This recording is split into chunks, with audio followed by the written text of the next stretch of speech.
Imagination.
Oke, saya akan tampilkan untuk share screen-nya.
Ya, apakah sudah terlihat teman-teman?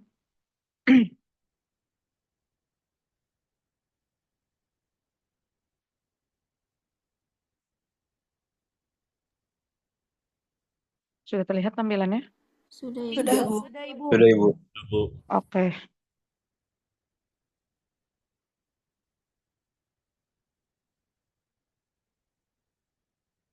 Baik, kita akan melanjutkan untuk terkait. Jadi hari ini insya Allah akan langsung dua untuk menghabiskan materi kita. Jadi hari ini ada strategic management sama ada juga nanti terkait dengan struktur organisasi. Jadi itu adalah dua materi terakhir sebelum kita UTS. Nanti terakhir saya juga akan coba untuk membahas terkait bagaimana pendaftaran untuk exhibition khususnya terkait dengan UTS teman-teman yang membuat e-poster berkelompok seperti itu. Nanti akan saya coba guide untuk panduan untuk pendaftarannya supaya memang kemarin sih memang kurang kurang lengkap ya karena kemarin waktu saat saya minta untuk teman-teman mendaftar di exhibition saya tidak menjelaskan untuk tata cara pendaftarannya. Jadi kalau kemarin saya lihat beberapa kelas memang mengalami kebingungan saat daftar. Jadi supaya bisa memberikan gambaran untuk pendaftaran nanti di akhir kita akan ada simulasi untuk pendaftaran tersebut supaya teman-teman bisa mendaftarkan hasil UTS-nya di exhibition 2025 seperti itu. Baik, kalau begitu ini adalah terkait dengan strategic management. Mungkin minggu lalu sudah disinggung sedikit ya terkait managing strategy and strategic planning khusus. Jadi kan kalau di dalam fungsi dari manajemen itu sendiri ada empat, ada PLOC ya yang kita sudah pelajari bersama, ada planning, leading, organizing, dan juga controlling. Nah sebenarnya strategic management ini bagian dari si planning itu sendiri. Jadi planning itu memang ketika kita pelajari lebih dalam, salah satunya itu ada strategic planning di mana memang top management itu membuat rencana-rencana yang sifatnya strategik untuk akhirnya bisa meningkatkan kinerja dari perusahaannya begitu.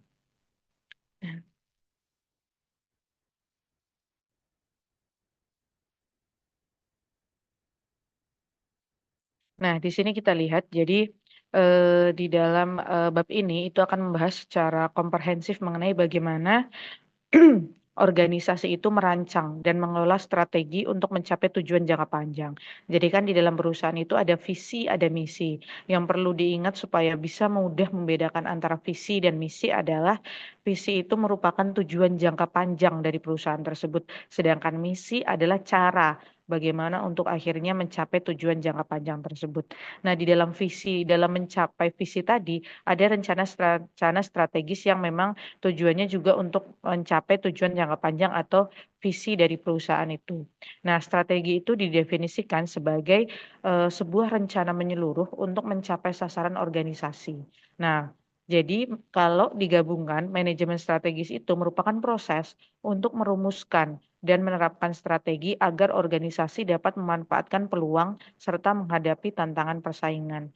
Jadi memang tujuan manajemen strategi di sini bukan hanya sekedar merencanakan apa yang harus dilakukan untuk mencapai visi dari perusahaan, tapi yang harus dilakukan di sini adalah agar memang kegiatan-kegiatan atau cara-cara yang dirumuskan itu merupakan sebuah strategi agar organisasi tersebut itu dapat memanfaatkan peluang dan juga menghadapi tantangan persaingan. Artinya bisa bersaing dengan perusahaan-perusahaan di sektor yang sejenis atau di segmen yang sejenis seperti itu.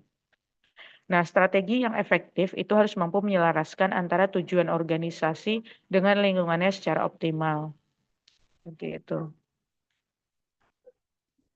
Nah, ini ya, strategi adalah is comprehensive plan for accomplishing an organization goals. Jadi memang perencanaan yang komprehensif. Artinya komprehensif di sini adalah satu sama lain antara rencana itu saling mendukung satu sama lain untuk mencapai tujuan dari perusahaan.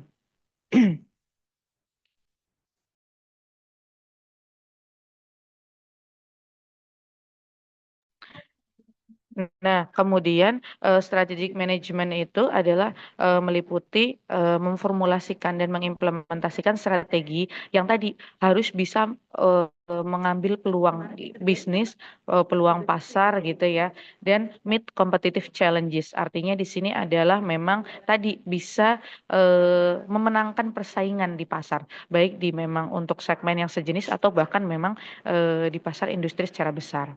Nah, efektif strategis itu adalah promote superior alignment between organization, its environment, and its goal. Jadi memang dia itu bisa untuk akhirnya digunakan sebagai strategi yang efektif itu harus mampu untuk menyelaraskan. Jadi alignment atau menyelaraskan tujuan organisasi dengan lingkungannya dan juga lingkungannya dan juga perusahaan itu secara optimal. Kemudian di sini ada komponen dari strategi. Nah, komponen dari strategi itu adalah komponen of effective strategis. Nah, komponen of effective strategis itu ada tiga. Ada distinctive competence, kemudian ada competitive scope, ada resource deployment. Nah, ini adalah komponen-komponen agar sebuah strategi itu menjadi strategi yang efektif. Ada tiga yang harus diingat di sini.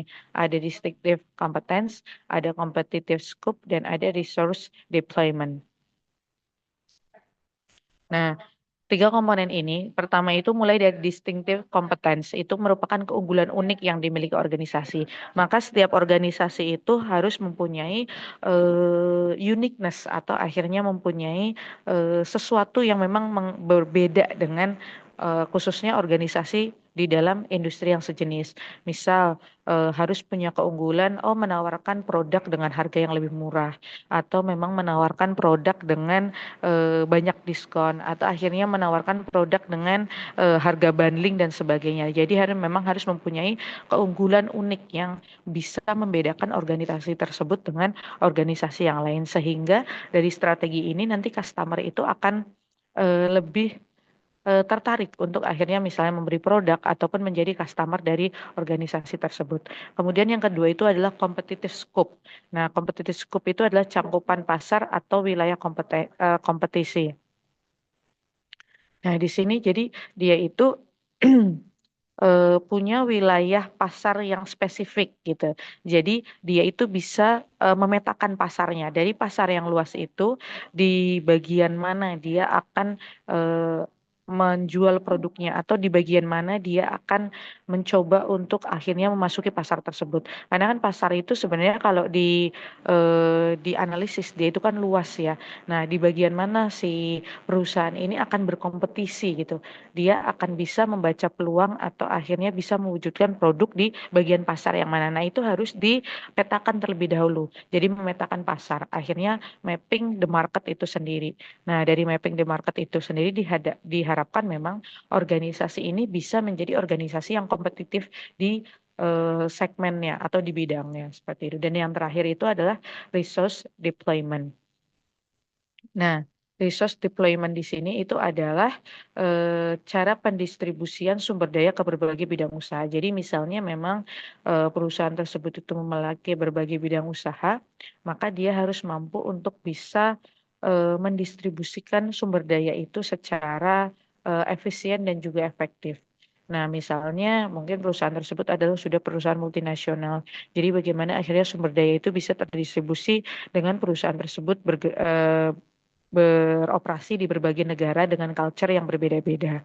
Nah, itu adalah salah satu contoh untuk bagaimana akhirnya strategi perusahaan itu bisa dikatakan efektif jika memang perusahaan tersebut mampu untuk bisa eh, mendistribusikan sumber dayanya secara efektif dan efisien juga. Jadi untuk melihat akhirnya sebuah strategi itu efektif atau tidak, maka harus dilihat tadi distinctive kompetensi ya, artinya uniqueness atau keunikan dari organisasi itu apa. Kemudian yang kedua itu ada competitive scope. Dia mampu untuk memetakan di pasar yang bagian mana dia akan mengambil bagian, di pasar di bagian mana dia akan berkompetisi dengan perusahaan lain. Dan yang terakhir itu adalah resource deployment. Bagaimana akhirnya perusahaan tersebut itu bisa mendistribusikan sumber dayanya secara efektif dan efisien. Jadi nggak timpang. Misalnya distribusi sumber dayanya yang bagus-bagus itu cuma di daerah pasar Asia saja. Sedangkan ternyata dia juga punya punya operasional di misalnya Afrika gitu. Maka itu keduanya harus terdistribusi dengan baik sesuai dengan demand atau sesuai dengan culture yang ada di tempat perusahaan tersebut beroperasi.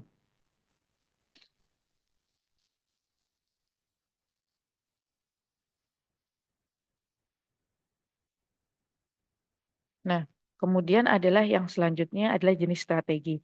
Jadi strategi itu dibagi menjadi dua. Ada business level strategi dan ada corporate level strategi. Nah, kalau business level strategi itu mengatur bagaimana organisasi itu bersaing dalam satu industri atau pasar tertentu. Sedangkan kalau corporate level strategi itu adalah mengelola berbagai unit bisnis di beberapa industri atau pasar secara bersamaan. Jadi kalau bisnis level strategi itu adalah asumsinya perusahaan ini hanya mempunyai satu jenis produk gitu. Atau akhirnya dia hanya mempunyai satu jenis bisnis yang memang masuk ke suatu industri atau pasar tertentu. Tapi kalau misalnya sudah corporate level strategi, berarti dia sudah berbicara berbagai jenis bisnis atau sudah ada diferensiasi produk ya di dalam perusahaannya yang memang dia bergerak di berbagai industri. Nah, misalnya kalau misal yang satu industri itu contohnya apa ya? Yang cuman satu jenis produk di satu industri aja. Misalnya contohnya itu anggaplah ada perusahaan yang memang dia hanya bergerak di produksi baju atau produksi clothing aja gitu. Tapi dia tidak ada diferensiasi bisnis, misalnya dia juga membuat tas atau dia juga membuat sepatu. Jadi dia cuma hanya baju aja gitu. Nah, itu adalah contoh di mana memang strateginya itu adalah bisnis level strategi. Nah, bagaimana dia mengatur strategi untuk akhirnya bisa memenangkan pasar khususnya untuk usaha clothing atau baju. Tapi kalau level corporate level strategi itu contohnya misal kayak eh ini kayak misalnya Astra gitu ya. Astra itu kan selain ada otomotifnya dia juga ada asuransinya.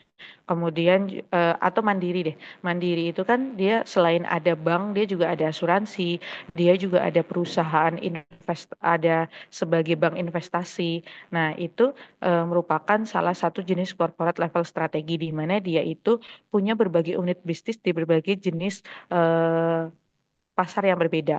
Kan ada pasar yang untuk asuransi, ada pasar yang untuk perbankannya, dan ada juga pasar yang untuk investasinya. Nah, itu contohnya corporate level strategi. Jadi memang biasanya yang sudah menerapkan corporate level strategi berarti dia sudah menerapkan strategi bisnis yang memang pasarnya itu berbeda-beda. Dia punya diferensiasi produk. Karena kan banyak ya satu perusahaan tapi produknya bukan cuma satu. Misal tadi kayak Mandiri dia ada asuransi, kemudian ada Aksa Mandiri, kemudian dia ada perbankan yaitu Bank Mandiri sendiri, kemudian dia juga ada Mandiri Sekuritas gitu, khusus untuk bank investasi. Atau misalnya seperti Unilever ya. Unilever itu kan ada yang produknya dia itu makanan, berarti kan dia bersaing di dalam pasar food and beverage. Kemudian ada yang produknya itu body shop gitu ya, terkait dengan kebutuhan-kebutuhan untuk akhirnya kebersihan gitu. Nah, juga Unilever ada yang dia produknya ya kedua produk itu misalnya contohnya kayak gitu. Jadi memang perbedaannya adalah kalau bisnis level strategi memang dia hanya fokus di dalam satu produk dan kemudian dia menentukan strategi untuk bersaing di pasar tersebut. Kemudian yang kedua itu adalah corporate level strategi, di mana dia memang ada diferensiasi produk sehingga harus memikirkan strategi untuk bisa bersaing di beberapa jenis industri atau pasar secara bersamaan. Nah, ini yang business level strategi, kemudian ini yang corporate level strategi.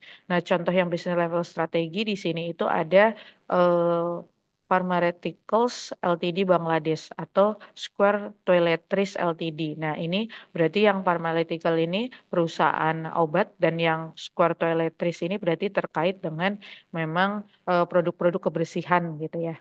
Nah, nah kalau corporate level strategi itu dia tergabung di dalam Square Group gitu. Jadi dia tergabung di dalam satu. Jadi kayak misalnya di sini tadi Mandiri nih, PT Mandiri. Nah, di sininya ada Bank Mandiri, di sininya ada Mandiri Sekuritas, di sininya satu lagi ada asuransi Mandiri, ya gitu atau Aksa Mandiri gitu ya. Jadi itu adalah basis level strategi dan corporate level strategi. Jenis-jenis alternatif strategi yang bisa dijalankan oleh perusahaan. Intinya adalah memang diferensiasi produk gitu ya. Kemudian yang selanjutnya itu adalah strategi formulation dan implementation. Nah, di dalam formulasi dan implementasi strategi ini ada dua tahap ya. Tahap yang pertama tentu formulasi strategi atau proses untuk menentukan strategi itu sendiri. Baru setelah nanti sudah ditentukan strateginya apa, baru diimplementasikan atau dipraktikkan strategi tersebut. Jadi implementasi strategi itu adalah penerapan strategi dengan tindakan nyata di dalam organisasi. Jadi strategi-strategi tadi itu biasanya setelah diformulasikan dan ditentukan, itu nanti akan diimplementasikan. Nah, dari strategi-strategi yang diajukan itu juga biasanya di dalam rapat kerja dari organisasi tersebut tidak semuanya akan diimplementasikan secara langsung. Bisa jadi diimplementasikan secara bertahap atau memang dipilih untuk implementasinya seperti itu. Nah, implementasinya tadi itu dilakukan dengan tindakan yang nyata. Nah, tindakan yang nyata itu berupa kegiatan-kegiatan atau aktivitas-aktivitas yang memang ditentukan oleh biasanya top management ya. Nanti dari top management itu di middle management itu akan mengomunikasikan mengomunikasikan kepada first line manajernya seperti itu. Jadi memang tadi biasanya si strategi ini karena tadi ya kembali lagi di awal si strategi ini adalah sifatnya itu jangka panjang, maka memang biasanya rencana-rencana jangka panjang dalam hal ini adalah strategic planning itu biasanya memang yang memutuskan atau yang membuat kebijakannya itu adalah top management. Nah, nanti si top management ini akan eh, mendelegasikan atau menurunkan strategi jangka panjang tadi kepada middle management. Nah, yang middle management ini nanti akan membaginya menjadi berbagai kegiatan-kegiatan yang bisa diimplementasikan atau bisa diterapkan oleh first line manager seperti itu. Jadi memang dari yang hierarki manajemen itu dia itu strategic planning itu dibuatnya itu di paling atas, baru nanti diturunkan ke bawah melalui kegiatan-kegiatan yang memang harus diimplementasikan secara nyata. Jadi si strategic formulation itu adanya di paling atas, kemudian baru untuk implementasinya yang top management juga mengimplementasikan, tapi sebagai pembuat kebijakan dia juga harus bisa mengkomunikasikan dan menurunkannya ke middle management dan juga first line manager seperti itu.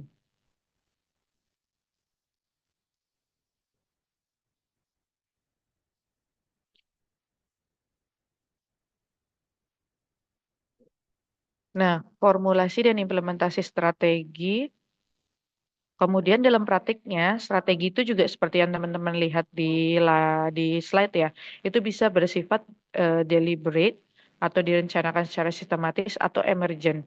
Artinya muncul secara bertahap berdasarkan kondisi nyata di lapangan. Namanya sebuah kegiatan operasional perusahaan ya. Di awal tahun misalnya, di awal periode gitu, itu sudah merencanakan berbagai strategi A, B, C, D. Tetapi memang dalam praktiknya, dalam penerapannya, bisa muncul hal-hal yang tidak dapat diprediksi atau unpredictable situation.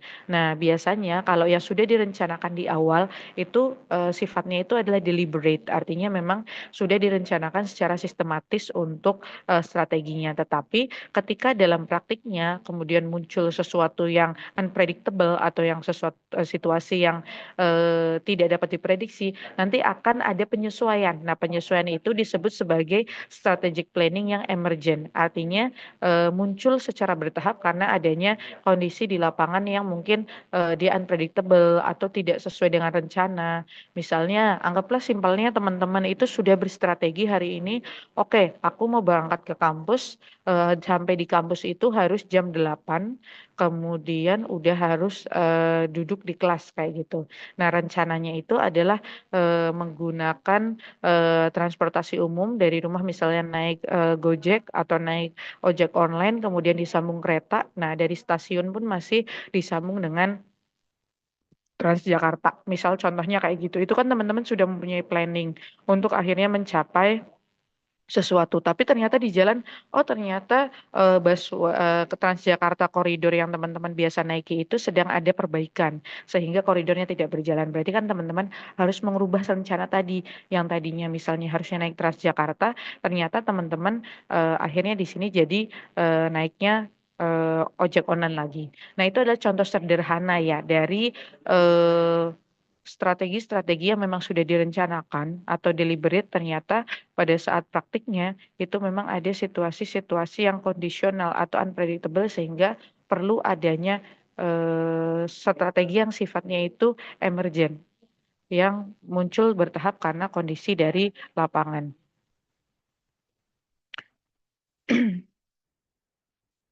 Nah, untuk akhirnya bisa membuat strategi yang baik untuk sebuah organisasi atau perusahaan, maka bisa dilakukan dengan cara dengan membuat SWOT analysis. Nah, SWOT analysis ini didapatkan dari menganalisa apa? Yang dianalisis di sini adalah mission dari organisasi tersebut. Nah, kan perusahaan tadi sudah punya visi ya. Visi itu adalah tujuan jangka panjangnya, kemudian cara untuk mencapai tujuan jangka panjang tadi di dikomunikasikan atau dituliskan itu di dalam misinya. Nah, di dalam misinya ini tadi, nah si misi berbagai cara itu bisa dibuat SWOT analisisnya untuk apa? Untuk bisa menentukan strategi yang memang efektif dan efisien untuk mencapai visi dan misi dari perusahaan tersebut. Nah, SWOT analysis apa? Mungkin SWOT analysis itu bukan hal yang baru lagi untuk teman-teman ya. Mungkin sebelumnya udah pernah dengar gitu terkait SWOT analysis ini. Nah, SWOT analysis ini SW-nya itu merupakan internal analysis, kemudian OT-nya itu berupa dengan external analysis, di mana SW di sini adalah strength dan juga weaknesses, Kemudian kalau untuk OT-nya itu adalah opportunities dan juga threats. Nah, jadi kalau yang internal analysis itu untuk melihat apa sih kekuatan, apa sih kekurangan yang dimiliki dari organisasi.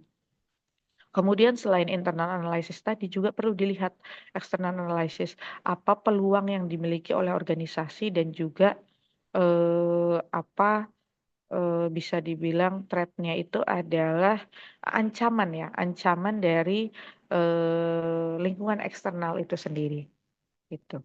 Nah, baru setelah bisa menganalisis internal, melakukan analisis secara internal maupun eksternal, baik melihat kekuatan dan juga kelemahan, serta peluang dan ancaman, maka baru dari situ perusahaan dapat merumuskan gitu strategi yang memang yang baik, strategi yang memang cocok gitu dengan misi dari perusahaan tersebut. Jadi jangan sampai strategi yang memang diformulasikan yang nantinya akan diimplementasikan itu tidak sesuai dengan misi dari organisasi tersebut. Maka untuk bisa sesuai dengan misi, kita perlu melakukan SWOT analysis untuk menganalisis misi dari perusahaan itu.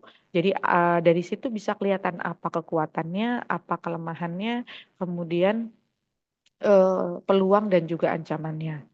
Nah, jadi di sini tujuan dari analisis SWOT itu adalah untuk akhirnya bisa exploit opportunities and strength. Jadi bagaimana kita bisa mempush gitu, bisa mendorong kekuatan dan peluang yang ada itu untuk akhirnya dari kekuatan yang ada itu bisa digunakan untuk menangkap peluang yang muncul untuk organisasi tersebut dan untuk menghindari kelemahan kekurangan karena perusahaan itu pasti namanya hal di dunia ini pasti ada kelebihan, ada kekurangan ya. Nah, weaknesses itu tidak boleh kita tuh tidak boleh denial terhadap weaknesses sesuatu. Misalnya contohnya dalam konteks ini adalah organisasi misalnya tempat kita bekerja pasti ada kelemahannya.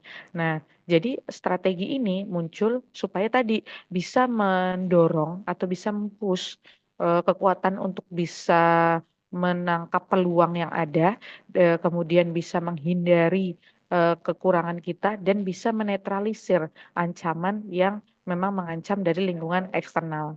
Jadi SWOT analisis di sini digunakan untuk membentuk sebuah strategi untuk akhirnya bisa memaksimalkan, lagi-lagi memaksimalkan, mengoptimalkan kinerja dari perusahaan atau organisasi untuk mencapai visi dan misi. Ini adalah tadi ya penjelasan dari SWOT analisisnya. Nah, ini evaluating organizational strengths itu berarti ada kekuatan organisasi, kemudian dia ada uniqueness tadi ya, distinctive competencies atau uniqueness atau keunikan dari organisasi tersebut begitu. Kemudian ini juga masih sustain competitive advantage. Jadi keunggulan kompetitif apa sih yang dimiliki perusahaan atau apa sih yang dimiliki organisasi yang memang tidak dimiliki oleh organisasi atau perusahaan lain di industri yang sejenis. Nah, ini adalah apa-apa saja yang perlu di analisis dari strength sebuah organisasi atau perusahaan. Nah, yang ini weaknesses-nya. Nah, weaknesses-nya itu adalah ya menganalisa apa sih kekurangan dari perusahaan gitu. Misal, oh kapasitas produksinya masih rendah atau oh misalnya turnover karyawannya masih tinggi. Nah, seperti itu. Nah, kalau di sini ada competitive advantage, maka di dalam weaknesses itu ada competitive disadvantage. Nah, competitive disadvantage itu adalah memang terjadi ketika organisasi itu fails to implement strategies being implemented by competitors. Akhirnya strategi yang sudah direncanakan itu gagal untuk dilaksanakan. Nah, itu tadi ya. Jadi menganalisa internal dan eksternalnya begitu. Jadi bagaimana akhirnya kekuatan yang ada itu bisa digunakan untuk menangkap ke menangkap apa peluang kemudian dan bagaimana akhirnya bisa menghindari kekurangan. Tidak boleh denial tapi boleh diminimalkan dan tentu saja juga meminimalisir si threats atau ancaman. Nah, dari situ butuh strategi untuk akhirnya bisa melakukan semua itu. Untuk akhirnya apa? Mengoptimalkan kinerja perusahaan untuk mencapai visi dan misi dari perusahaan.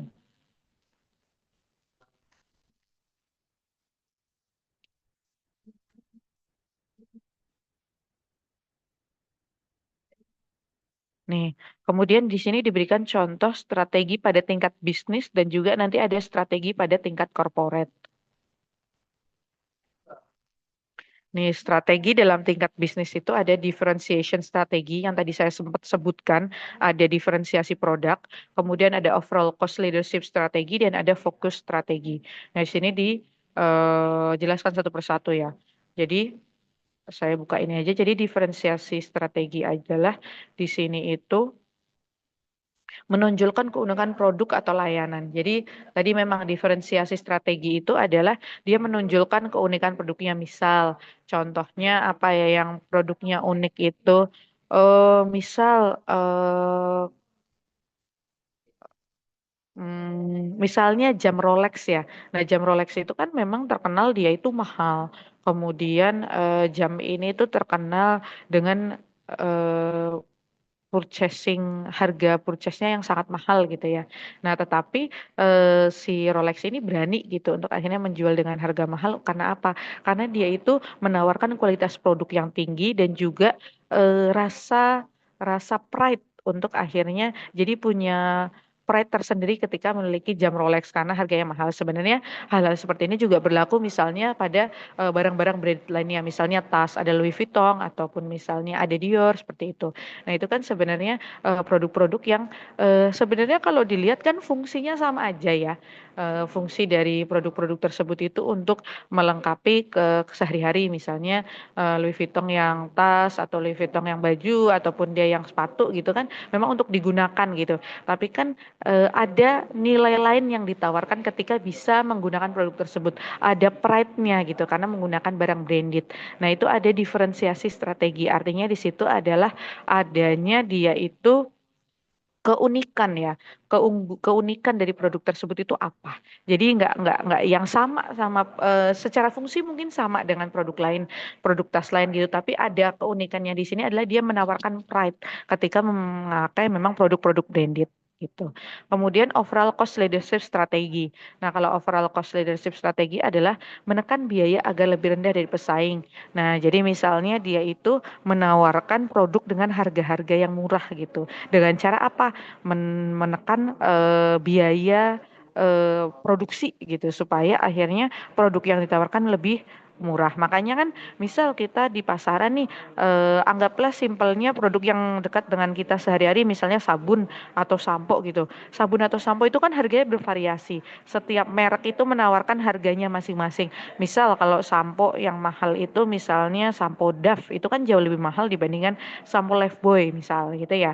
Kita nyebut merek aja ya. Itu kenapa? Karena memang dia itu di situ ada eh, untuk menekan si biaya supaya tetap bisa bersaing gitu dengan menawarkan harga yang lebih murah. Berarti dia ada penekanan biaya pada produksinya.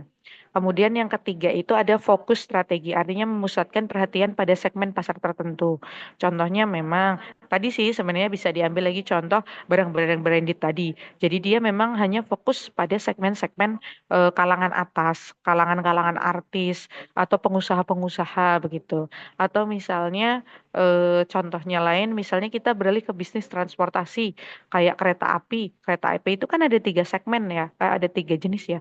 Ada ekonomi, bisnis, sama eksekutif. Nah, setiap jenis kereta api tersebut, khususnya kereta api jarak jauh gitu, itu kan dia fokus gitu terhadap misalnya ekonomi khusus untuk masyarakat menengah ke bawah, bisnis itu menengah ke atas. Nah, yang eksekutif itu juga untuk menengah ke atas seperti itu. Jadi memang strategi pada tingkat bisnis itu kalau produknya cuma satu gitu ya, itu ada diferensiasi strategi di mana dia itu menonjolkan keunikan produk, kemudian ada overall cost leadership strategi di mana dia menekan biaya agar memang bisa menawarkan harga jual yang lebih rendah dibandingkan produk sejenis, dan terakhir itu adalah fokus strategi, artinya memang dia memusatkan pada segmen tertentu gitu, entah sesuai dengan pendapatan atau segmennya itu oh khusus untuk anak muda atau untuk teenagers atau oh ini khusus untuk orang-orang yang usia produktif. Nah, seperti itu.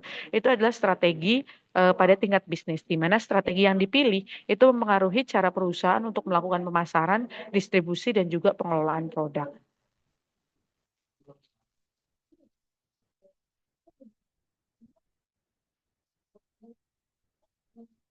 Nah, di sini ada teori dari Porter, Porter, ada Porter Generic Strategy, di mana dia itu yang tadi ya ada differentiation, overall cost leadership, sama fokus. Nah, contoh dari differentiation ini adalah barang ini itu punya keunikan. Misalnya Rolex untuk industri jam tangan, kemudian ada Good Diva untuk coklat. Mungkin kalau sekarang coklat itu ada Cadbury. Kalau Cadbury itu kan biasanya jauh, jauh, bisa dibilang jauh lebih mahal ya dibandingkan dengan produk-produk seperti misalnya Silver Queen yang mungkin masih bisa dijangkau seperti itu. Saya izin sebentar ya.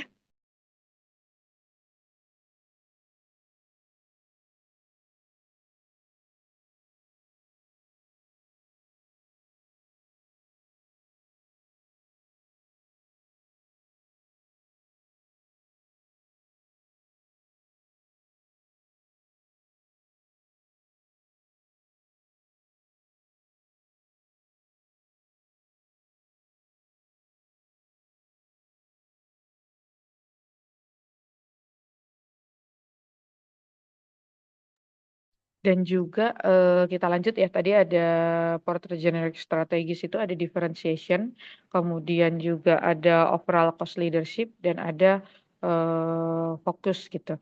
Nah, tadi kalau differentiation di sini ada contoh-contohnya, teman-teman bisa lihat sendiri untuk example-nya. Kemudian yang overall cost leadership itu, nih, ini dia mencoba membandingkan industri yang sama ya. Kalau differentiation itu ada Rolex di sini. Kalau overall cost leadership biasanya yang harganya lebih murah itu ada Timex. Kemudian kalau untuk fokus itu memang dia spesifik regional market, product group ataupun group of buyers. Ada Takher. Nah, kemudian ini ada contoh-contoh yang lainnya seperti itu ya.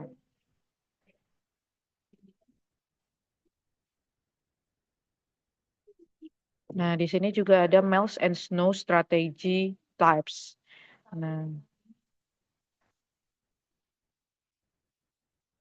Nah, tipologi strategi tadi kan kalau yang tiga tadi Kalau yang tiga tadi itu kan porter generic strategis. Kalau yang ini adalah yang Miles and Snow strategi. Nah, strategi menurut Miles and Snow itu ada prospectors, ada defenders, ada analyzers, ada reactors.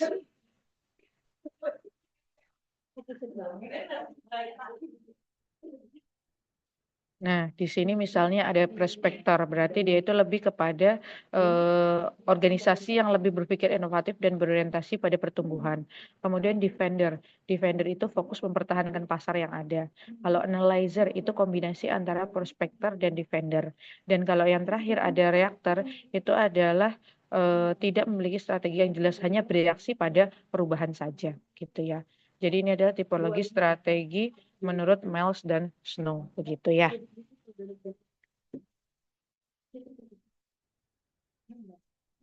Nah, kemudian juga ada strategi tingkat korporasi ya. Di sini kita ada strategi tingkat korporasi, contohnya ya. Di sini strategi tingkat, nah ini nanti akan saya bagikan kepada teman-teman untuk PPT-nya ya. Nah, ini ada prospector, defender, contohnya apa, produknya juga, ada analyzer, ada juga reaktor gitu. Nah, ini ya ada contohnya di sini. Kemudian di sini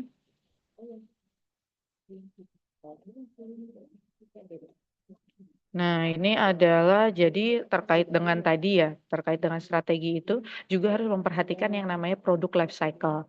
Nah, produk life cycle ini teman-teman lihat di sini gambarnya, ini low ke high, di mana produk life cycle itu biasanya mulai dari introduction, kemudian produk itu growth, kemudian dia itu mencapai maturity sampai akhirnya produk tersebut decline. Artinya apa? Jadi awalnya itu produk itu kan diperkenalkan, maka dia itu masih di tingkat bawah, sales volumenya masih low. Kemudian ketika growth itu dia mulai meningkat, meningkat, meningkat sampai akhirnya dia di maturity. Di maturity itu dia mencapai sales volume yang tertinggi begitu. Nah, nanti biasanya setelah di maturity ini, kalau misalnya tidak ada pembaruan, tidak ada inovasi seperti itu biasanya nanti lama-lama dia akan produk tersebut ditinggalkan, dicari substitusinya yang memang lebih memberikan inovasi, misalnya produk laptop ya. Produk laptop itu kan awal diperkenalkan dulu itu kan belum ada laptop, dulu adanya PC. Kemudian atau laptop yang sekarang itu yang dulu itu laptop itu pertama kalinya adalah laptop yang tebel banget atau misalnya juga dia itu belum ada fitur kamera misalnya kayak kayak gitu ya. Nah, kemudian produk dari suatu perusahaan misalnya ya. Kemudian dia itu kan ketika laptop baru-baru banget muncul kan penjualannya naik naik naik sampai akhirnya dia maturity. Nah, ketika si laptop tersebut misalnya tidak ada pengembangannya, misal bodinya tetap segitu-gitu aja, artinya tetap tebel dan berat. Nah, ternyata ada pesaing lain nih si laptop yang akhirnya dia itu menawarkan body dari laptopnya yang dia lebih tipis, lebih ringan kayak gitu. Nah, ada kemungkinan pelanggan dari atau customer atau consumer dari laptop yang A tadi, dia akan beralih kepada yang lebih ringan. Maka dari itu untuk mempertahankan si maturity ini, itu harus ada inovasi atau kalau enggak lama-lama dia akan menurun untuk produk tersebut. Jadi ini adalah produk life cycle. Biasanya suatu produk yang ada di pasaran itu pasti akan melewati tahap ini.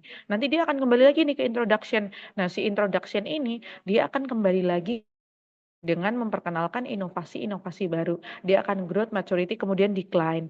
Nah, perusahaan harus terus atau organisasi itu harus terus memutar otak.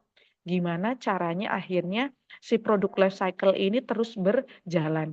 Jadi ketika produknya decline, ya dia tidak itu pada awalnya diperkenalkan, kemudian dia growth sampai akhirnya maturity, sampai akhirnya kayaknya nggak ada gitu orang yang nggak punya Tupperware gitu loh. Pasti ada yang punya dan menjadi barang yang memang menjadi barang yang pasti ada gitu di kehidupan sehari-hari. Tapi karena dia tidak punya inovasi ya, produknya gitu-gitu aja, kemudian harganya pun cukup mahal gitu. Sedangkan ada gitu produk lain yang karena tidak ada inovasi tadi akhirnya dia penjualannya mulai turun. Tapi karena dia memang tidak ada inovasi misalnya, tidak ada, modelnya gitu-gitu aja, kemudian juga dia itu harganya juga tetap tinggi, sehingga customer itu mulai melirik produk-produk lain yang sejenis. Mereka mulai mencari substitusi untuk akhirnya menggantikan si Tupperware ini. Ketika sudah ketemu, maka si produk life cycle ini akan terus decline decline decline decline sampai akhirnya tidak bisa lagi terjual produk tersebut. Nah, harusnya kan ketika bisa melakukan inovasi, ketika sudah decline ini tadi, dia akan kembali lagi nih ke depan ke introduction misalnya, oh ada jenis Tupperware yang harganya itu murah atau untuk untuk kelas menengah ke bawah. Dia bisa tuh akhirnya menjadi produk baru yang mungkin growth, kemudian maturity dan seterusnya. Nah, karena tadi memang produknya misalnya Tupperware tadi tidak bisa akhirnya untuk kembali ke stage awal di introduction tadi karena tidak bisa membuat inovasi, akhirnya dia tidak bisa terjual lagi dan pada akhirnya sekarang si Tupperware itu memang sudah tidak diproduksi lagi seperti itu. Nah, memang pada saat maturity kemudian sudah mulai ke decline, ini harus ada inovasi yang memang dikeluarkan oleh perusahaan untuk akhirnya supaya produk dan perusahaan ini tetap bisa bertahan. Nah, di mana si produk life cycle ini nanti juga ketika sudah ada inovasi dia akan menjadi produk baru yang mulai lagi dari tahap introduction, kemudian growth, maturity dan begitu seterusnya. Karena tadi ya manusia itu sebagai consumer gitu, sebagai seorang customer itu adalah sebuah individu yang memang selalu ingin mencari utilitas atau mencari kegunaan suatu produk itu secara optimal. Artinya ketika dia sudah misal memiliki laptop i7 gitu ya misal. Nah, kemudian ada laptop yang misalnya dia itu punya Intel Core yang lebih tinggi. Nah, dia akan ada keinginan untuk akhirnya ingin mempunyai yang lebih, ingin mempunyai yang lebih memudahkan kegiatan sehari-hari, ingin mempunyai sesuatu hal yang lebih cepat gitu untuk akhirnya digunakan dalam daily activitiesnya supaya ya tadi untuk mencapai produktivitas yang optimal di dalam hidupnya. Maka produk-produk yang ditawarkan entah produk elektronik, entah produk food and beverage, entah produk apapun itu biasanya pasti akan mengalami life cycle ini.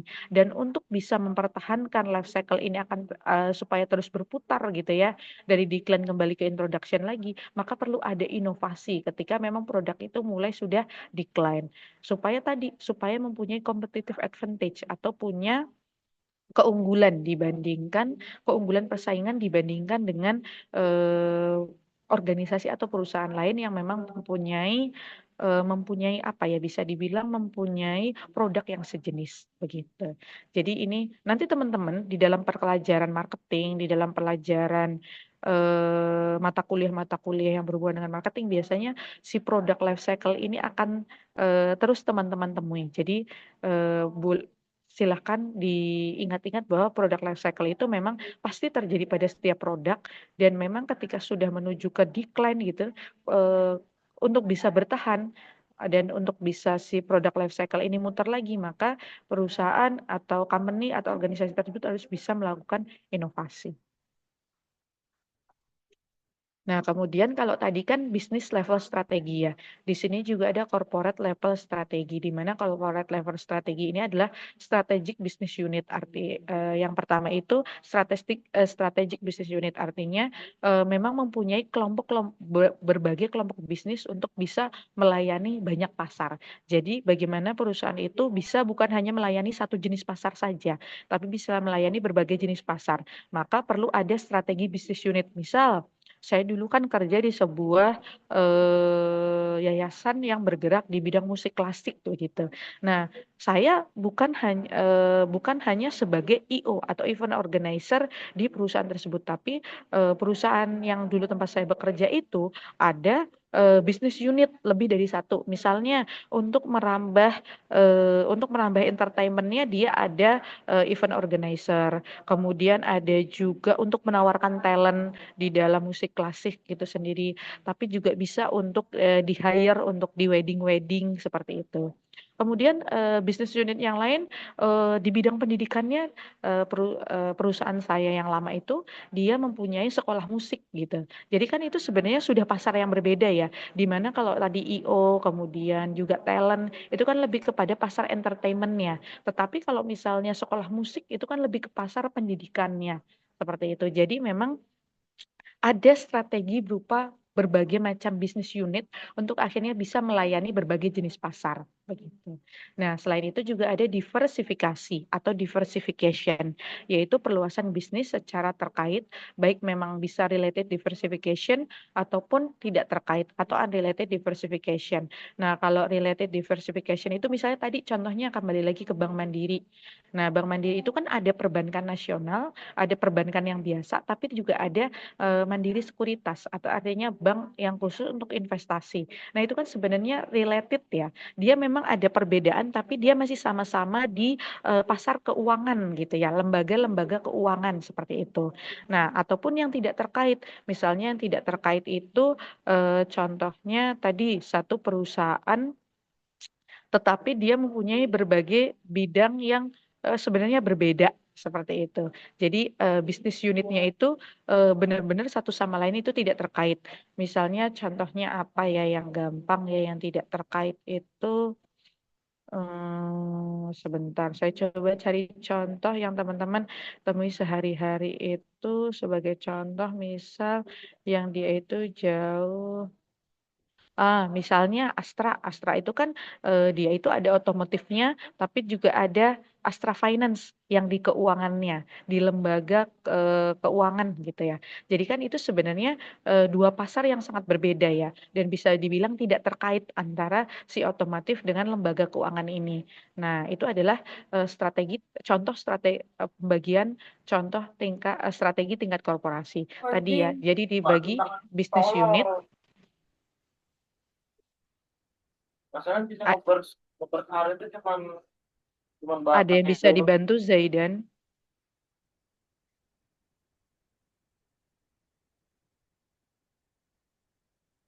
Sudah? Oke, saya lanjutkan ya. Jadi tadi strategi tingkat korporasi itu ada yang strategi bisnis unit, ada juga diversifikasi. Oh, kenapa dah?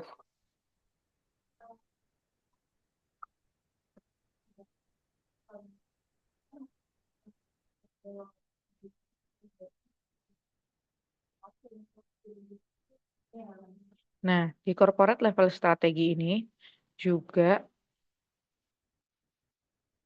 nah ini tadi yang saya jelaskan barusan terkait dengan bagaimana tadi ya, jadi sudah ada yang corporate level strategi itu kan ada dua jenis, ada strategi business unit dan ada diversification. Nah, dari strategi-strategi itu maka perlu dipilih mana yang akhirnya sesuai atau cocok dengan perusahaan atau organisasi tersebut. Nah, misalnya di sini ada single product strategi, ada related diversification, ada unrelated diversification yang tadi sudah dijelaskan. Saya lewat aja.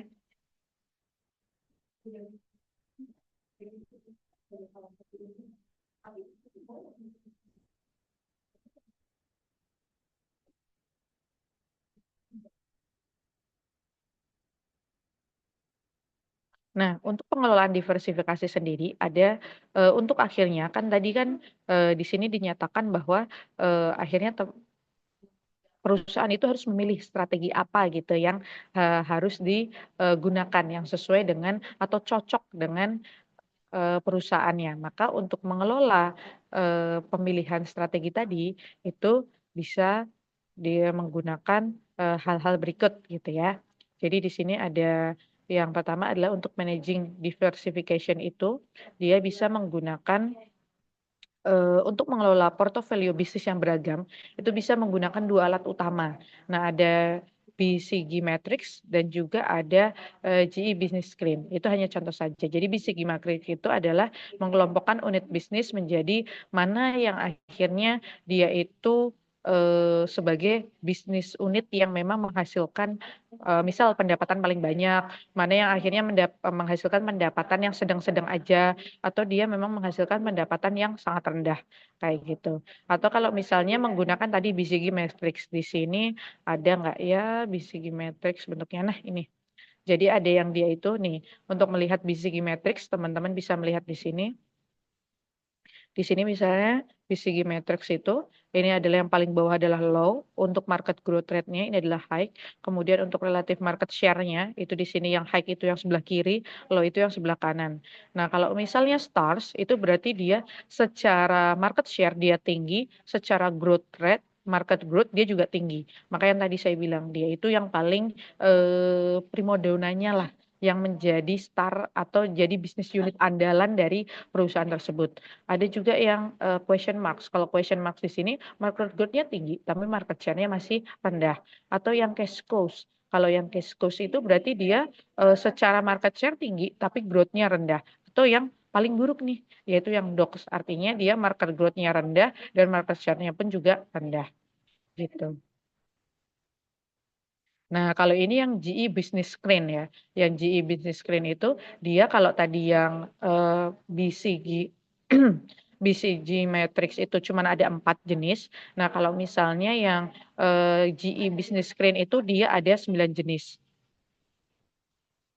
Jadi ada yang di sini industry attractiveness, kemudian ada competitive position.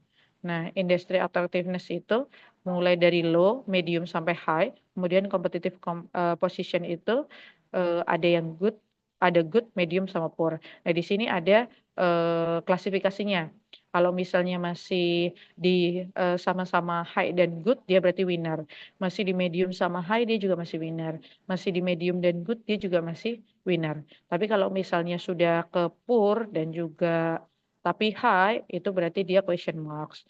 Kemudian kalau dia medium, kemudian sama medium dia masih average. Tapi kalau dia good tapi industry attractiveness-nya itu low, berarti dia sebenarnya profit producer. Nah, di sini ada juga yang loser. Loser itu ketika sudah masuk ke medium dan low atau poor dan low seperti itu. Jadi ada dua jenis untuk memanage diversification dari sebuah perusahaan atau organisasi yang memang dia menjalankan kegiatan bisnisnya itu tidak hanya bergerak pada satu pasar saja. Bisa melihat menggunakan BCG Matrix ataupun bisa menggunakan GIS Business Screen. Jadi tadi ya teman-teman di bagian strategic planning ini teman-teman di eh, diminta untuk bisa memahami rencana-rencana strategis yang memang harus dibuat oleh perusahaan untuk akhirnya bisa mengoptimalkan kinerjanya untuk mencapai visi dan misi dari perusahaan. Nah, tadi ya strategic planning itu tahapannya adalah mulai dari diformulasikan sampai diimplementasikan. Nah, dalam tahap formulasi itu diperlukan analisis terhadap internal dan juga analisis terhadap eksternal berupa SWOT analysis. Jadi yang internalnya itu strength sama weaknesses-nya, kemudian kalau yang eksternalnya itu ada opportunities dan juga threats-nya. Nah, dari situ baru nanti ada dua jenis strategi yang bisa diterapkan oleh perusahaan. Ada business level strategi di mana dia memang hanya berfokus pada satu pasar saja, atau corporate level strategi yang dia memang sudah ada berbagai jenis pasar seperti itu. Nah, tadi melihat untuk managing, tadi kan juga kita mempelajari terkait bisnis level strategi itu dia terdiri dari ya ini. Bisnis level strategi itu dia terdiri dari sebentar. Ada dua jenis sebenarnya ya.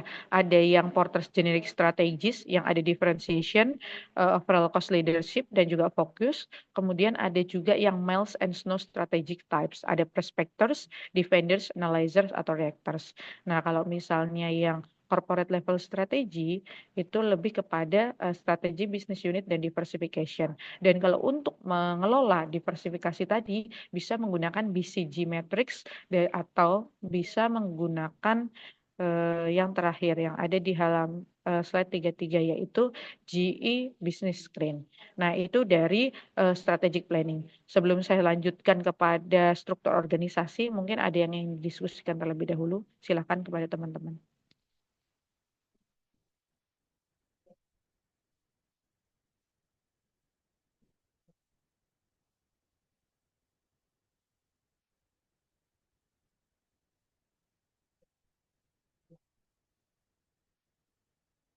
Baik, kalau tidak ada yang didiskusikan, saya izin tutup share.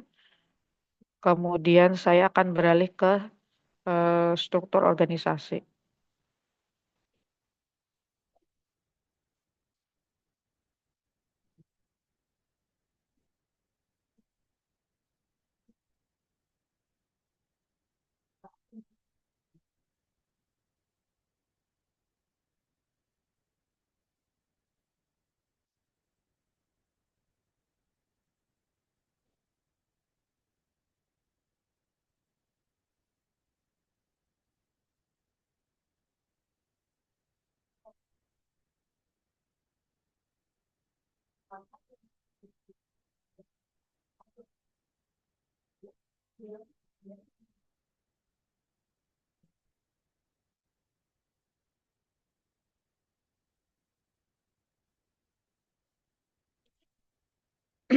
Nah, jadi ini yang selanjutnya terkait struktur organisasi ya teman-teman. Jadi struktur organisasi itu atau organizational structure itu juga mungkin bukan hal yang teman-teman baru dengar pertama kali. Struktur organisasi itu sudah ada di berbagai lini kehidupan. Misal teman-teman dulu mungkin pernah ikut organisasi, atau teman-teman mungkin yang sekarang masih ikut organisasi, atau teman-teman mungkin pernah melakukan company visit. Company visit itu kan ada struktur organisasinya ya.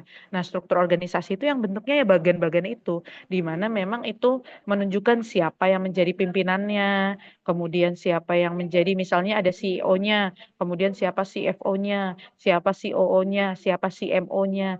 Nah, kemudian di bawahnya nanti ada lagi. Nah, itu adalah struktur organisasi atau organizational structure. Nah, organizational structure itu pengertiannya adalah the formal arrangement of jobs within an organization. Jadi ini adalah memang eh, struktur organisasi. Jadi dia itu bentuknya itu secara formal ya. Jadi susunan secara formal terkait memang suatu job di dalam organisasi tersebut. Nah, si organisasi ini, si struktur organisasi ini nanti akan ada beberapa jenis. Nah, struktur organisasi itu ada beberapa jenisnya di sini. Sebentar. Ah, ya.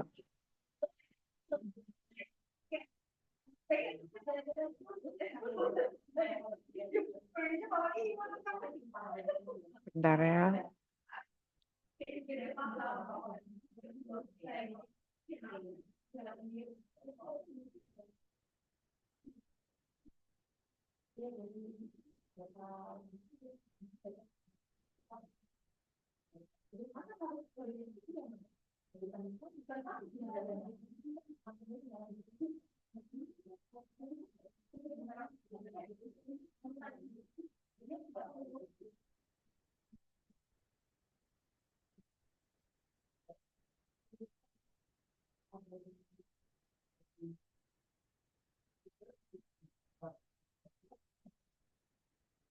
Nah, sorry harusnya PPT-nya yang ini ya teman-teman ya.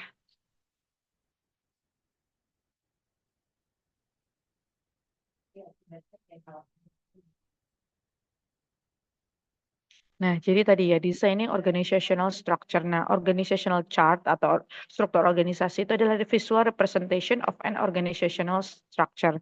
Jadi memang tadi yang saya bilang dia itu bentuknya formal arrangement di mana memang tersusun berupa gambar visual ya yang menunjukkan siapa yang menjadi pimpinan, kemudian siapa yang menjadi manajer dan siapa yang menjadi bawahan. Nah, di situ tuh ada struktur organisasinya. Teman-teman mungkin sudah pernah lihat gitu di kalau lagi company visit atau kalau misalnya teman-teman sekarang punya organisasi sendiri, itu kan ada lagi mengikuti organisasi gitu, itu kan ada strukturnya siapa ketua, siapa sekretaris, siapa bendahara, nah kayak gitu. Nah itu simple deh, versi simple dari struktur organisasi. Nah di dalam organizational design itu meliputi 6 elemen di sini, ada work specializations, kemudian ada departmentalization, ada chain of command, ada chain of command, kemudian ada span of control, dan antar centralization and decentralization serta formalization. Nah, apa sih tujuan dari organizing itu? Nah, tujuan dari organizing adalah memang membagi pekerjaan supaya memang dia itu bisa diselesaikan ke dalam spesifik job dan departemen. Jadi memang dibagi-bagi gitu agar pekerjaan-pekerjaan yang ada itu bisa diselesaikan sesuai dengan job dan departemennya. Kemudian assign tasks and responsibilities associated with individual jobs. Jadi memang memberikan tanggung jawab terhadap orang-orang yang memang ada di struktur organisasi ini. Jadi memang yang punya tanggung jawabnya, misal di bagian keuangan, maka kan dia di struktur organisasinya itu eh, akan ditempatkan di bagian keuangan. Siap. Jadi orang-orang yang ada di situ itu akan diberikan tanggung jawab sesuai dengan pekerjaan yang diberikan. Kemudian coordinates diverse organizational tasks. Jadi mengkoordinasikan berbagai jenis tugas di dalam organisasi yang mungkin berbeda-berbeda. Kemudian cluster jobs into units. Jadi mengklasterkannya menjadi unit-unit tertentu supaya memang jelas siapa yang bertanggung jawab dan siapa yang harus mengerjakan.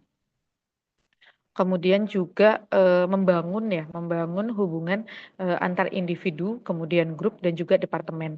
Kan biasanya kalau di perusahaan tuh ada departemen, departemen atau divisi begitu ya. Atau kalau teman-teman yang sudah ikut organisasi, biasanya juga ada departemen dan ada juga divisi di dalamnya.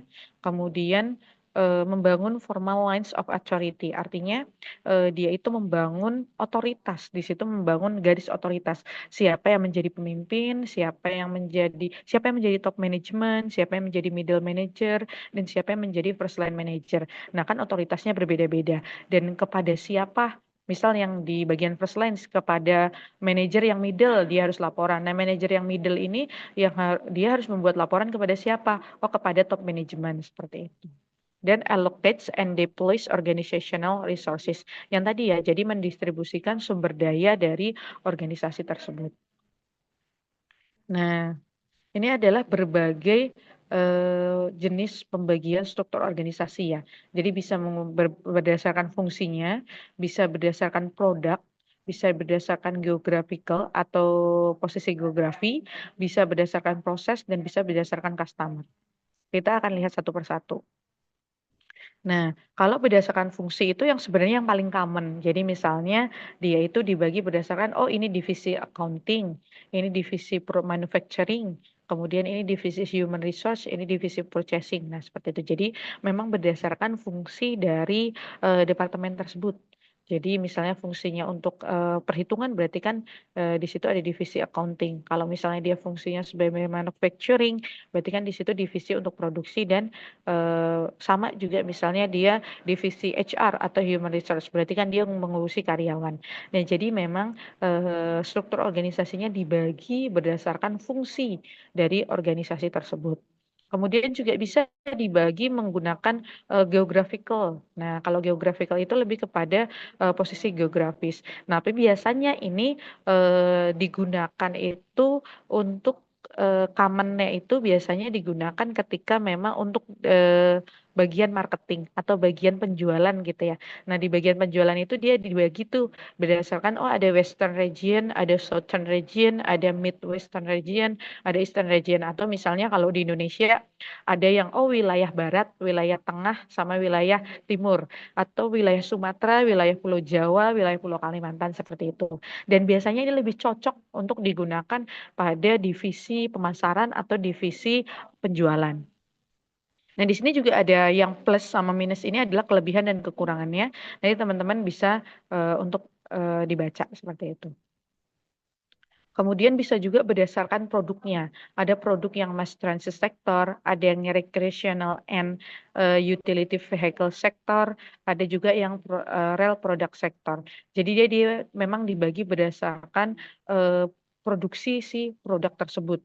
Ada yang memang dia yang diproduksi secara masif, ada yang memang dia diproduksinya itu secara eh, produk-produk yang produk-produk yang memang dia itu untuk retail gitu. Jadi memang dibagi berdasarkan produknya. Dan yang selanjutnya itu adalah yang berdasarkan prosesnya. Misal kalau misalnya yang ini tadi yang geographical itu kan lebih cocok untuk yang penjualan. Kalau misalnya yang proses ini dia lebih lebih leb- lebih cocok untuk akhirnya yang produk-produk biasanya lebih cocok untuk kegiatan di dalam produksi. Misal dari planning and mailing department, kemudian assembling department, kemudian sampai ke finishing department. Dan yang terakhir itu ada yang berdasarkan customer departmentalization. Jadi dia itu berdasarkan group jobs. Jadi di sini ada yang manajer untuk retail account, ada yang manajer untuk wholesale account, ada yang manajer untuk government account. Jadi dia dibagi berdasarkan jenis customernya. Ada yang untuk penjualan retail, ada yang untuk penjualan dalam jumlah besar atau wholesale, dan ada yang untuk penjualan khusus kepada government. Nah, tapi biasanya di dalam perusahaan yang paling common itu biasanya kalau perusahaan secara keseluruhan itu yang paling common adalah memang dengan berdasarkan fungsi ya. Baru nanti dari fungsi ini akan dibagi lagi. Misal untuk fungsi penjualan atau untuk departemen penjualan baru akan dibagi lagi berdasarkan geographical.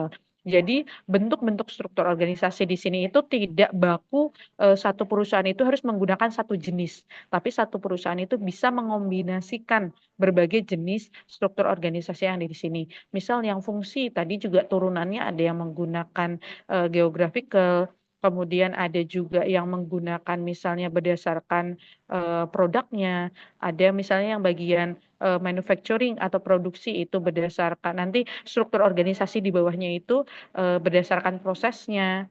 eh, atau juga yang penjualan atau sales itu juga selain dibagi menjadi geographical, itu bisa juga berdasarkan apa namanya eh, customernya, bisa retail, bisa wholesale atau juga government. Jadi untuk penerapan si struktur organisasi ini dia tidak terbatas hanya pada satu jenis form saja, tapi bisa mengombinasikan berbagai jenis form yang ada di sini.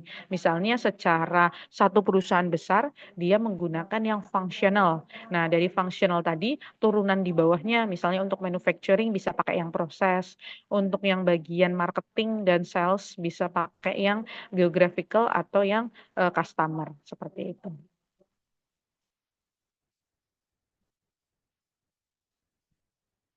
Nah, si apa namanya struktur organisasi ini juga berguna untuk akhirnya melihat rantai perintah. Artinya perintah ini turun dari siapa? Siapa yang paling tinggi bisa memberikan perintah, kemudian perintah itu akan turun kepada middle, baru dari middle akan turun kepada yang posisi karyawan paling bawah seperti itu. Gampangnya adalah dari top management itu memberikan kebijakan kepada middle managers. Nah, middle managers ini akan mengimplementasikannya, akan diturunkan lagi kepada first line manager. Makanya kan di awal perkuliahan kita setiap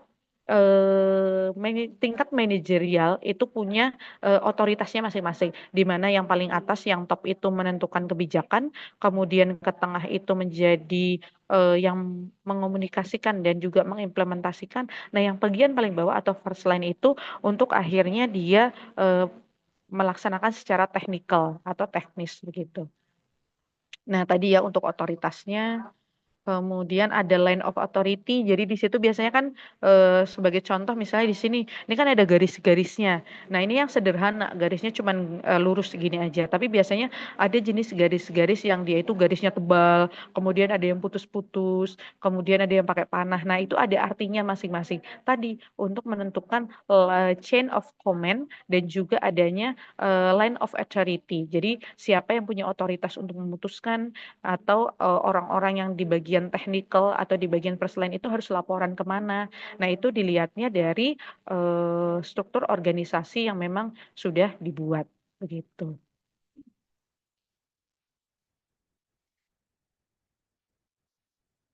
Nah, ini ya, ini adalah contoh struktur organisasi yang memang cukup kompleks dan biasanya struktur organisasi ini semakin kompleks perusahaannya atau semakin besar organisasi tersebut, maka struktur organisasinya pun akan semakin kompleks. Tapi kalau misal organisasinya itu semakin sederhana, misal kayak jualan dengan 3 karyawan gitu, kan berarti cuma ada pemiliknya, kemudian ada karyawannya 1, 2, dan 3, udah berhenti sampai di situ aja. Misalnya ini yang bagian keuangan, ini yang bagian memasak, ini yang bagian memasarkan. Nah, laporannya ke satu orang. Beda itu kalau yang sederhana. Beda dengan yang memang sudah organisasi besar. Di sini misalnya ada chief executive officer-nya. Nah, kemudian ada presiden, ada executive vice president, ada executive vice president. Nah, dari sini turunkan lagi vice president, vice president. Nah, setiap vice president nanti diturunkan lagi ada region 1, region 2, region 3. Nah, setiap region itu juga diturunkan lagi ada distrik A sampai dengan G dan begitu seterusnya. Ini yang dijelaskan cuma satu ya, tapi ini kalau dicabangkan kan bisa jadi banyak. Seperti itu. Jadi ini adalah struktur organisasi. Nah, ini yang tadi saya bilang bahwa di dalam sebuah struktur organisasi itu ada garis yang dia itu putus-putus, ada yang tidak. Nah, ini untuk memperlihatkan line of authority-nya. Jadi kepada siapa sih harus melapor dan siapa sih yang bisa membuat keputusan. Nah, itu biasanya ditunjukkan dengan garis yang tidak putus-putus. Atau misalnya kalau staff authority itu berarti ditunjukkan dengan garis yang putus-putus. Jadi kelihatan siapa yang punya otoritas tinggi, siapa yang punya otoritas rendah. Seperti itu. Terus apa lagi ya?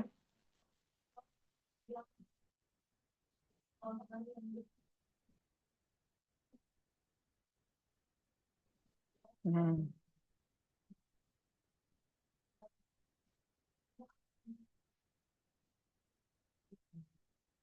Ya, kurang lebih untuk struktur organisasi itu teman-teman yang perlu dipahami oleh teman-teman bahwa memang struktur organisasi itu ada banyak jenisnya ya, tergantung memang kebutuhan yang perlu diatur di dalam perusahaan tersebut.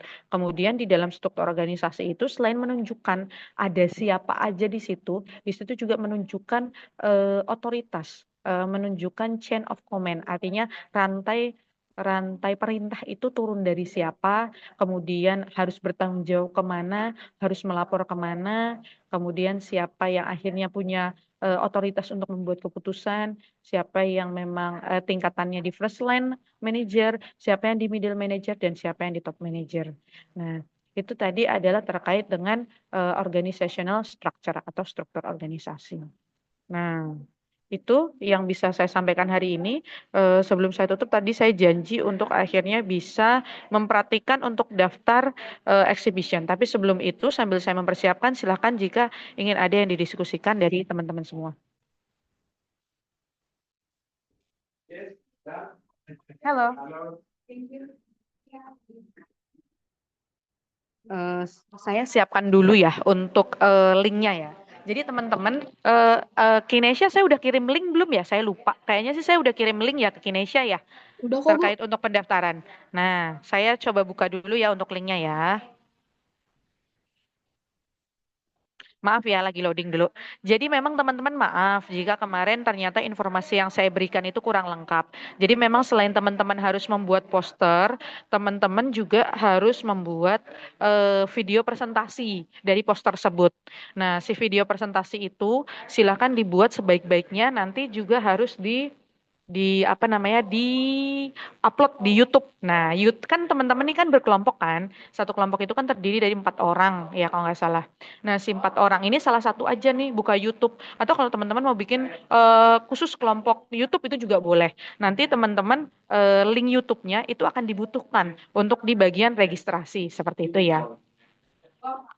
Sebentar ya, coba saya masih loading.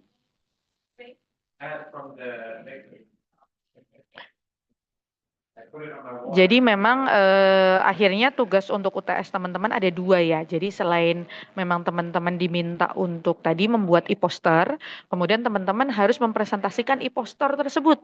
Nah, presentasinya tadi diupload di YouTube, untuk link e-posternya juga dimasukkan ke dalam eh, form pendaftaran, juga apa namanya untuk apa namanya link e-posternya juga harus diposting seperti itu. Kinesia, saya boleh minta tolong nggak untuk link yang saya kirim ke Kinesia ditaruh di link Zoom deh, di chat Zoom, sorry. Oh iya, Minta tolong. bentar, Bu. Soalnya saya masih belum bisa untuk menemukan ininya, linknya.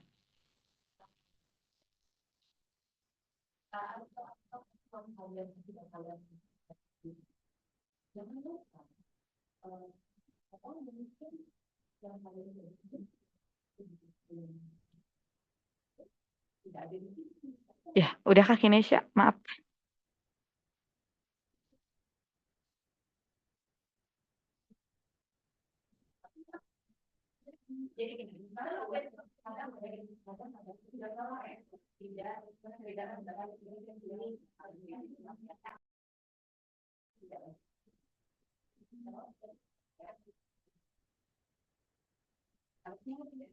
Sebentar ya, Bu.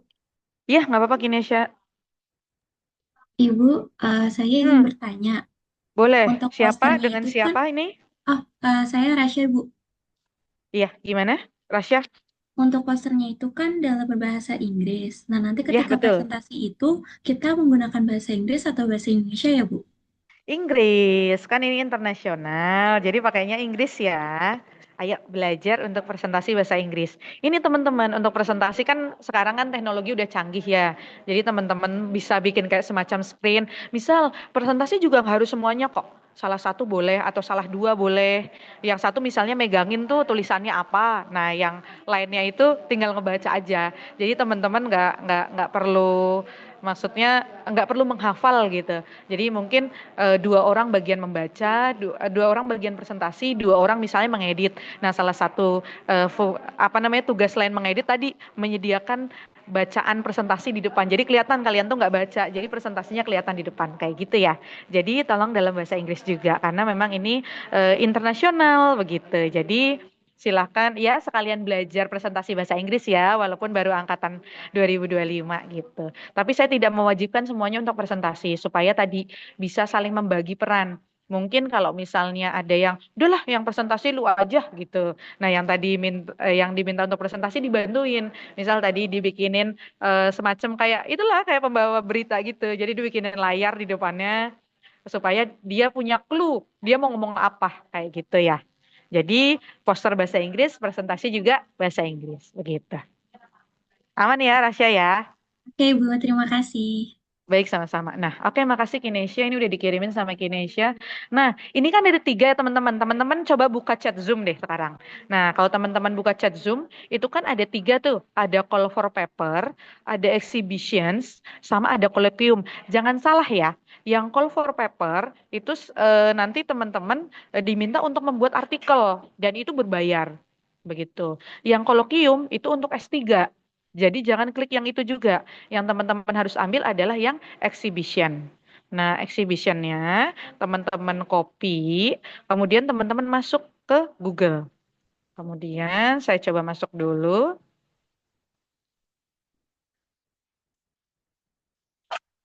Astagfirullah. Nah, ini lagi loading sebentar. Nah, udah nih. Kemudian saya coba share screen ya.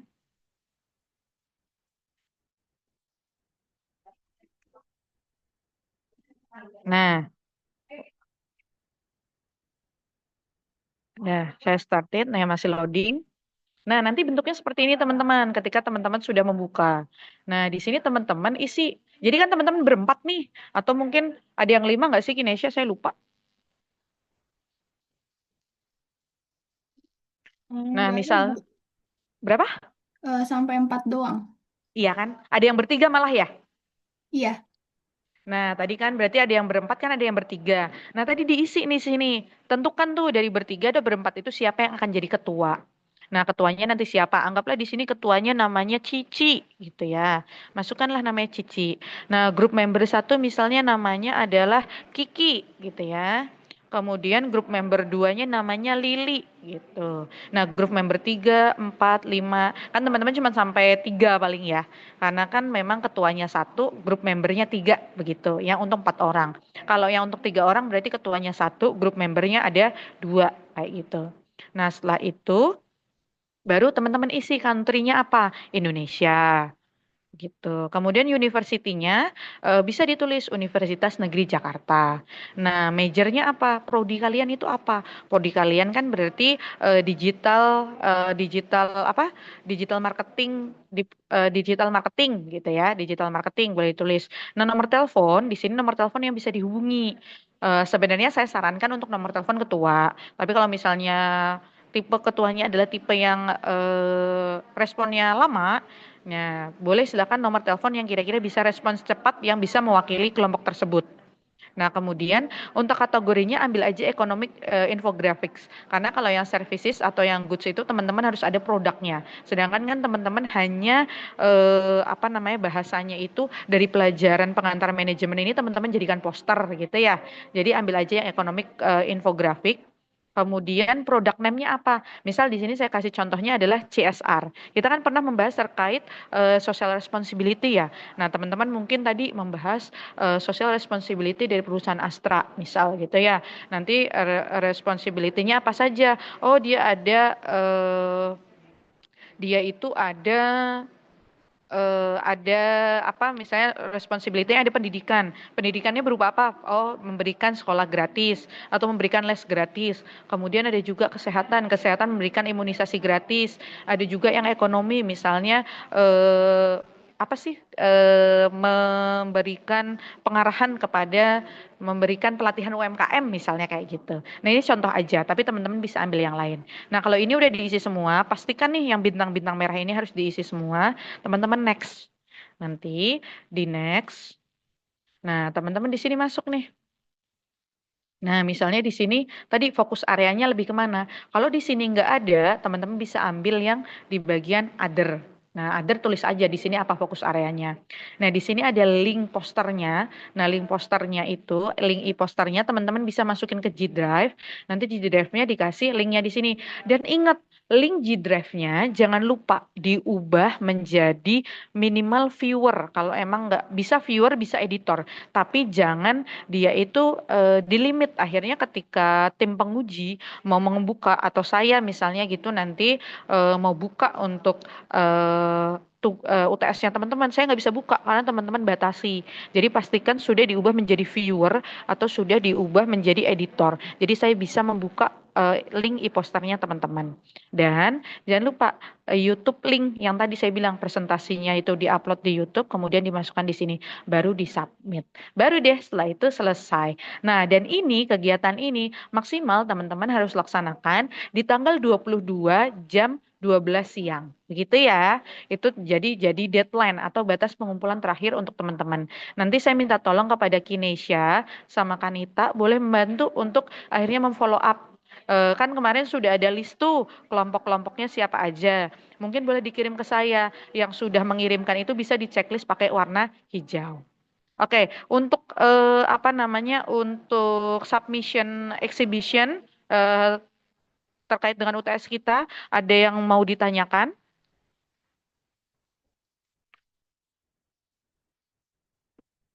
Aman ya, bisa semua ya. Kalau misalnya nggak ada yang mau ditanyakan, mungkin tadi juga sudah diberikan materi. Jadi silakan teman-teman kerjakan UTS-nya sekreatif mungkin.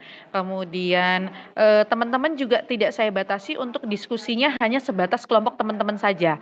Jadi kalau teman-teman mau berdiskusi sama kelompok boleh. Jadi untuk memastikan bahwa memang antara satu kelompok dengan kelompok lain itu berbeda, itu satu. Dan yang kedua mungkin di sini ada yang lebih jago untuk desainnya atau ada bisa ngasih-ngasih saran atau bisa ngasih pendapat untuk kelompok teman lainnya gitu, itu dipersilakan aja. Jadi tidak harus memang diskusinya terbatas pada satu kelompok itu saja. Boleh meminta bantuan atau boleh berdiskusi supaya mungkin lebih terbuka idenya, lebih bisa mendapatkan insight gitu dari gue bikin ini loh.